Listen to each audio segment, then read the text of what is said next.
ओम नमः शिवाय।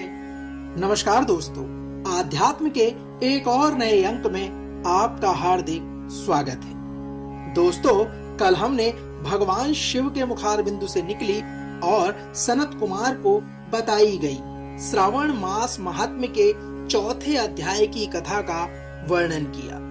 इसी कड़ी में आज हम भगवान शिव के मुखार बिंदु से निकली हुई श्रावण मास महात्म्य के 5वें अध्याय की कथा का वर्णन आपके बीच में करने जा रहे हैं। इस अध्याय में श्रावण मास में किए जाने वाले विभिन्न व्रतानुष्ठान और रविवार व्रत वर्णन में सुकर्मा द्विज की कथा का हम वर्णन करेंगे। तो आइए प्रारंभ करते हैं। भगवान शिव के द्वारा सनत कुमार को सुनाई गई यह श्रावण मास महात्म्य की 5वें अध्याय की कथा। भगवान शिव ने कहा, हे सनत कुमार, करोड़ों पार्थिव लिंगों के महात्म्य तथा पुण्य का वर्णन नहीं किया जा सकता। जब मात्र एक लिंग का महात्म्य नहीं कहा जा सकता तो फिर करोड़ों लिंगों के विषय में कहना ही क्या। मनुष्य को चाहिए कि 1 करोड़ लिंग निर्माण असमर्थता में 1 लाख लिंग बनाए। यदि 1 लाख लिंगों का निर्माण ना हो सके तो वह 1000 लिंग या 100 लिंग ही बनाए। यहाँ तक कि 1 लिंग बनाने से भी मेरा सानिध्य प्राप्त होता है। सड़ासर मंत्र से 16 उपचारों के द्वारा भक्तिपूर्ण मन से भगवान शिव की पूजा करनी चाहिए। ग्रह यज्ञ के साथ उद्यापन करना चाहिए। उसके बाद होम और ब्राह्मणों को भोजन कराना चाहिए। भगवान शिव आगे कहते हैं, हे सनत कुमार, इस अनुष्ठान को करने वाले की अकाल मृत्यु नहीं होती। यह व्रत बांझपन को दूर करने वाला, सभी विपत्तियों का नाश करने वाला तथा सभी संपत्तियों की वृद्धि करने वाला है। मृत्यु के पश्चात वह मृत्यु कल्प पर्यंत मेरे समीप कैलाश वास करता है। जो मनुष्य श्रावण मास में पंचामृत से शिवजी का अभिषेक करता है, वह सदा पंचामृत का पान करने वाला, गोधन से संपन्न, अत्यंत मधुर भाषण करने वाला तथा त्रिपुर के शत्रु भगवान शिव को प्रिय होता है। जो इस मास में अनुदान व्रत करने वाला तथा विषयान ग्रहण करने वाला होता है, वह व्रीहि आदि सभी प्रकार के धान्यों का अक्षय निधि स्वरूप हो जाता है। पत्तल पर भोजन करने वाला श्रेष्ठ मनुष्य सुवर्ण पात्र में भोजन करने वाला तथा साग को त्याग करने से साग कर्ता हो जाता है। आदिदेव आगे कहते हैं, श्रावण मास में केवल भूमि पर सोने वाला कैलाश में निवास प्राप्त करता है। इस मास में एक भी दिन प्रातः स्नान करने से मनुष्य को 1 वर्ष स्नान करने के फल का भागी कहा गया है। इस मास में जितेंद्रिय होने से इंद्रिय बल प्राप्त होता है। इस मास में स्फटिक, सासण, मृतिका, मरक्तमणि, सृष्टि, धातु, चंदन, नवनीत आदि से निर्मित तथा अन्य किसी भी शिवलिंग के साथ किसी स्वयं आविर्भूत न हुए लिंग में श्रेष्ठ पूजा करने वाला मनुष्य सैकड़ों ब्रह्म हत्या को भस्म कर डालता है। किसी तीर्थ क्षेत्र में सूर्य ग्रहण या चंद्र ग्रहण के अवसर पर 1 लाख जप से जो सिद्धि होती है, वह इस मास में 1 बार के जप से ही प्राप्त हो जाती है। अन्य समय में जो 1000 नमस्कार और प्रदक्षिणाएं की जाती हैं, उनका जो फल प्राप्त होता है, वह इस मास में 1 बार करने से ही प्राप्त हो जाता है।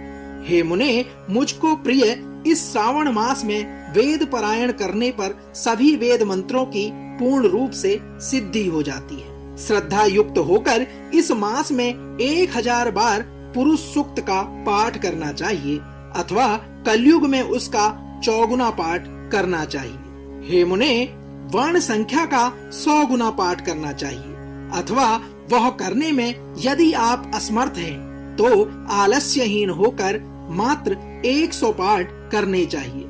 ऐसा करने वाला मनुष्य ब्रह्म हत्या आदि पापों से मुक्त हो जाता है। हे मुने, इसमें कोई भी संदेह नहीं है। हे सनत कुमार, गुरु पत्नी के साथ संसर्गजन्य पाप के लिए यही महान प्रायश्चित है। इसके समान पुण्यप्रद, पवित्र तथा पापनाशक कुछ भी नहीं है। पुरुष सूक्त के जप के बिना इस मास में एक भी दिन व्यतीत नहीं करना चाहिए। जो मनुष्य इस फल को अर्थवाद कहता है वह नरकगामी होता है। इस महीने में समिधा, चारु, तिल और घृत से ग्रह यज्ञ होम करना चाहिए।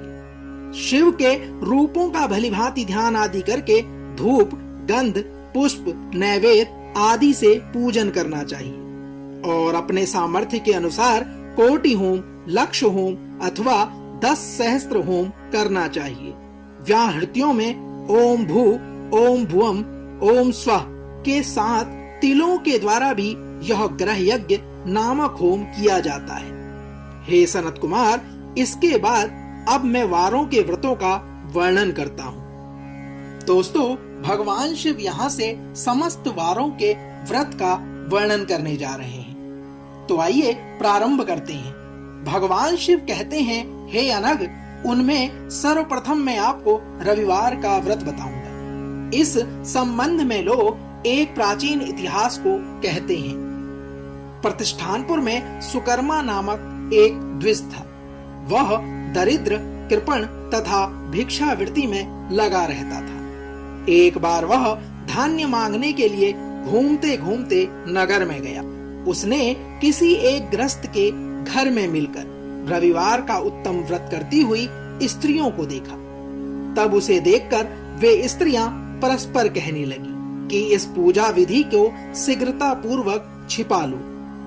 इस पर वह विप्र उन स्त्रियों से बोला, हे श्रेष्ठ स्त्रियों, आप लोग इस व्रत को क्यों छुपा रही हैं? समान चित्त वाले सज्जनों के लिए परमार्थ ही स्वार्थ है। मैं दरिद्र तथा दुखी हूँ। इस श्रेष्ठ व्रत को सुनकर मैं भी इसे किया करूँगा। अतः आप लोग इस व्रत का विधान व फल अवश्य बताएं। सुकर्मा के इस प्रकार के कहने पर स्त्रियों ने कहा, हे द्विज, इस व्रत के करने में आप उन्माद तथा प्रमाद करेंगे अथवा भूल जाएंगे या इसके प्रति अभक्ति या अनास्था रखने लगेंगे। अतः आपको यह व्रत कैसे बताया जा सकता है? उनकी इस बात को सुनकर उनमें जो एक प्रौढ़ स्त्री थी, वह उस ब्राह्मण से व्रत तथा व्रत की विधि बताने लगी। उस स्त्री ने कहा, हे ब्राह्मण, श्रावण मास के शुक्ल पक्ष के प्रथम रविवार को मौन होकर उठ करके शीतल जल से स्नान करें। उसके बाद अपना नित्य कर्म संपन्न करके पान के एक शुभ दल पर रक्त चंदन से सूर्य के समान पूर्ण गोलाकार 12 परिधियों वाला सुंदर मंडल बनाए।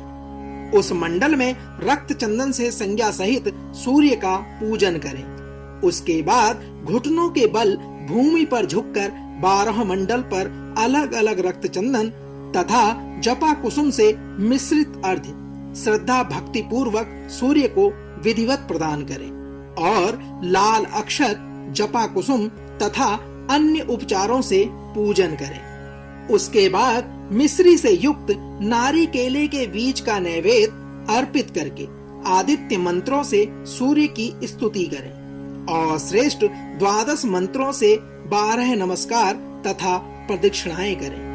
उसके बाद 6 तंतुओं से बनाए गए सूर्य में 6 ग्रंथियां बनाकर देवेश सूर्य को अर्पण करें। उसे अपने गले में बांधें और पुनः 12 फलों से युक्त वायन ब्राह्मण को प्रदान करें। हे ब्राह्मण श्रेष्ठ, इस व्रत की विधि को किसी के सामने नहीं सुनना चाहिए। हे विप्र, इस विधि से व्रत के किए जाने पर धनहीन व्यक्ति धन प्राप्त करता है, पुत्रहीन को पुत्र की प्राप्ति होती है और कोढ़ी कोढ़ से मुक्त हो जाता है। बंधन में पड़ा व्यक्ति बंधन से छूट जाता है, रोगी व्यक्ति रोग से मुक्त हो जाता है। हे विपेंद्र, अधिक कहने से क्या प्रयोजन? साधक जिस जिस अभिष्ट की कामना करता है वह इस व्रत के प्रभाव से उसे मिल जाता है। स्त्री ने आगे कहा, हे ब्राह्मण, इस प्रकार श्रावण के 4 रविवारों और कभी कभी 5 रविवारों में इस व्रत को करना चाहिए। इसके बाद व्रत की संपूर्णता के लिए उद्यापन करना चाहिए। हे विपेंद्र, आप भी इसी प्रकार इस व्रत को करें। इससे आपकी सभी मनोकामनाओं की सिद्धि होगी। उन पतिव्रताओं के इस प्रकार वचन कहने पर ब्राह्मण ने उन्हें नमस्कार कर वह वापस अपने घर आ गया। उसने जैसा सुना था उसी विधि से उस संपूर्ण व्रत को किया और अपनी दोनों पुत्रियों को भी वह विधि सुनाई।